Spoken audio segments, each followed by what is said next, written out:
Hello everyone, this is professor Shahida Bawa. आज जो हम टॉपिक कवर करेंगे वो है करियर प्लानिंग एंड डेवलपमेंट। अब जब हम बात करेंगे करियर प्लानिंग और डेवलपमेंट की, तो हम एम्प्लॉयज़ पॉइंट ऑफ व्यू से and organisation point of view से पढ़ेंगे। ओके, तो सबसे पहले तो मुझे ये क्लियर करना है कि अगर हमने करियर प्लानिंग की बात की है तो ये करियर प्लानिंग कौन सा होगा? From the point of view of organization. Okay, so let's start.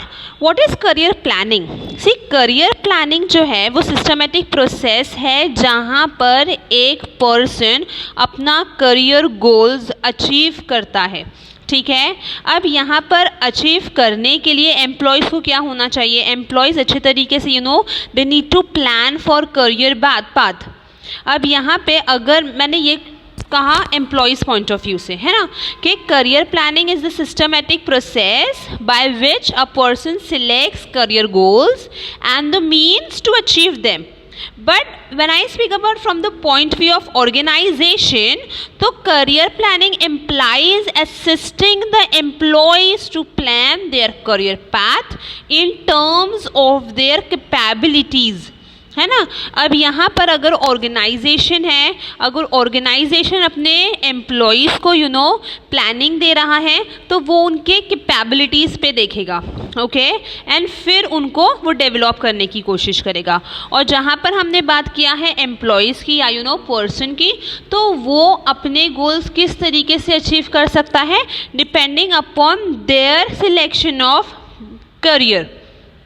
All right, see for example management personal, है ना, तो for management personal management trainee होगा, ठीक है, फिर जूनियर एग्जीक्यूटिव, फिर असिस्टेंट मैनेजर, फिर सीनियर मैनेजर, फिर डिपार्टमेंटल मैनेजर, फिर वीपी एंड देन सीईओ, है ना। तो इस तरीके से उसका करियर पाथ है, तो उस तरीके से वो अच्छी तरीके से मेहनत करेगा कि मैनेजमेंट पर्सनल की जब हमने बात किया तो मैनेजमेंट ट्रेनी से शुरू होकर वो किस तरीके से सीईओ के पोजीशन में जा रहा है। और अगर हमने बात किया है अनस्किल्ड वर्कर की, तो अनस्किल्ड वर्कर किस तरीके से होगा? अनस्किल्ड, फिर उसका थोड़ा सा करियर अगर हुआ तो सेमी स्किल्ड, फिर स्किल्ड, फिर स्पेशलिस्ट एंड देन वो सुपरवाइजर तक जा सकता है ना। तो career planning is a continuous process of developing one's career within the same organisation और in another. It involves what? It involves training on new skills, moving to higher job responsibilities and making career advances. Clear हुआ? ठीक है, तो what is career planning हमने देख लिया। तो let's see कि मीनिंग क्या है। जैसे मैंने बताया कि करियर प्लानिंग सिस्टमेटिक प्रोसेस है by which a person selects a career goals and the means to achieve them. तुम लोग एग्जाम्पल के तौर पे लिख सकते हैं कि अगर मैनेजमेंट पर्सनल है तो उसका करियर स्टार्ट होता है मैनेजमेंट ट्रेनी से। अगर उसने अच्छे तरीके से प्लानिंग किया है तब जाके वो सीईओ के पोजीशन में हो सकता है। और अगर वो अनस्किल्ड वर्कर है तो स्टार्ट होगा अनस्किल्ड से एंड देन वाइंड अप होगा सुपरवाइजर पे। Clear? Next is importance to the employee. से मैंने कहा ना कि करियर प्लानिंग एंड डेवलपमेंट हम देखेंगे from the point of view of employees and from the point of view of organisation. Okay, तो importance to the employee, see first is career selection, है ना। See career planning and development enables the employee to select the right career in the organisation, है ना। अगर employ है तो उसे पता होना चाहिए कि कौन सा राइट करियर है depending upon the organisation. Okay, अब वो अलग अलग डेवलपमेंट प्रोग्राम्स अंडरटेक करेगा। अगर उसने डेवलपमेंट प्रोग्राम्स अंडरटेक किया तो कहीं ना कहीं जो एम्प्लॉय है वो एनहांस कर सकता है उसका कैपेबिलिटीज़ एंड स्किल्स। ठीक है, अब देखो अगर उसने अच्छे तरीके से उसका करियर सिलेक्ट किया है तो वो कहीं ना कहीं क्या कर रहा है? अपग्रेड कर रहा है ना। डेवलपमेंट का मतलब क्या होगा? अपग्रेड करना ना।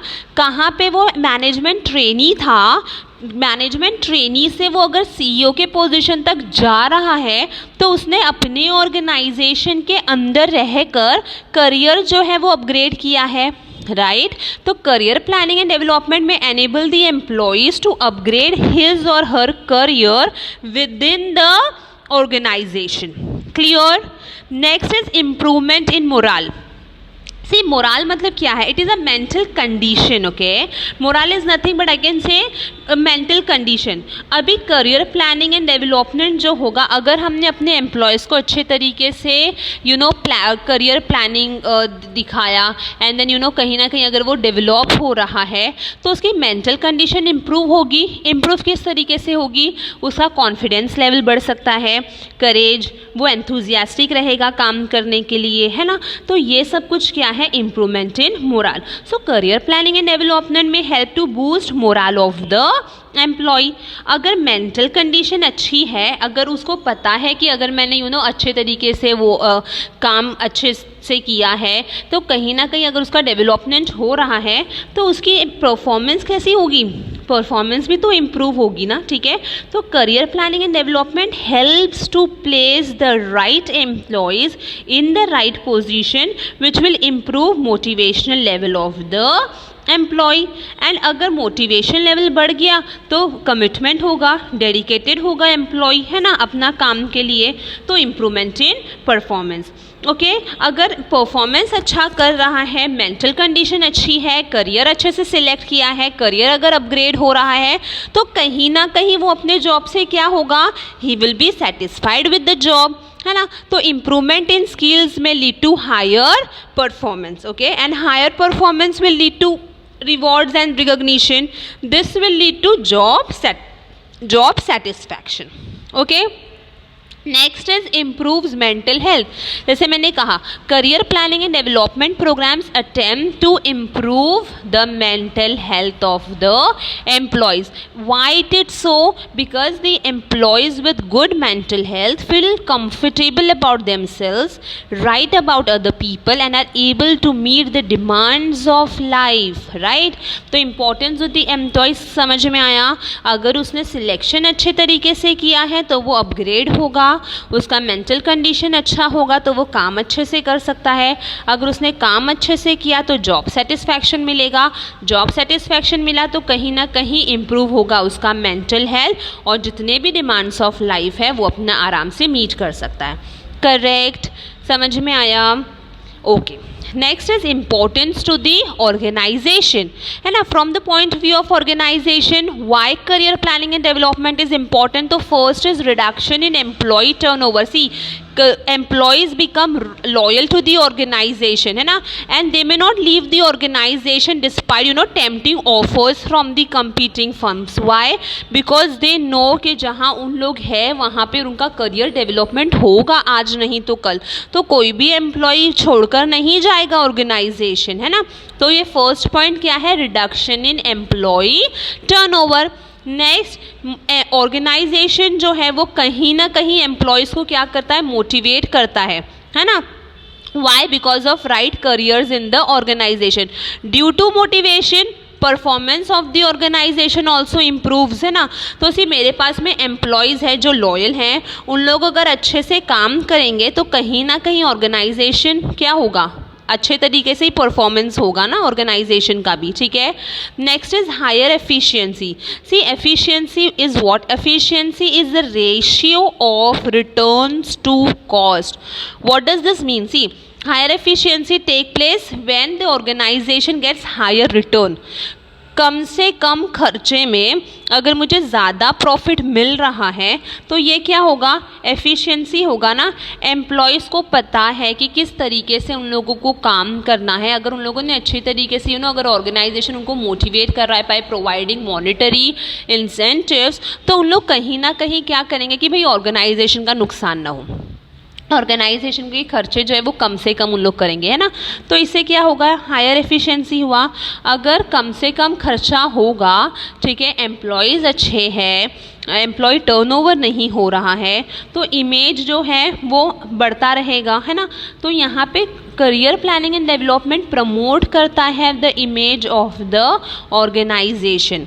ओके, यहाँ पे हम क्या करेंगे? हम अच्छे तरीके से जो भी अपने शेयर होल्डर्स हैं उनको पता होगा कि भाई ये ऑर्गेनाइजेशन जो है results in higher performance and productivity, तो अपने आप में क्या होगा? फर्म का नेम हो रहा है ना. ठीक है, तो corporate image. Next is competitive advantage. See, employees में come up with innovative ideas to develop good quality of products. Innovative ideas will reduce cost, है ना। तो कहीं ना कहीं जो इनका खर्चा है वो कम हो रहा है। तो यहाँ पर if the company is offering good quality of products at right price, this will definitely give what, this will definitely give competitive advantage.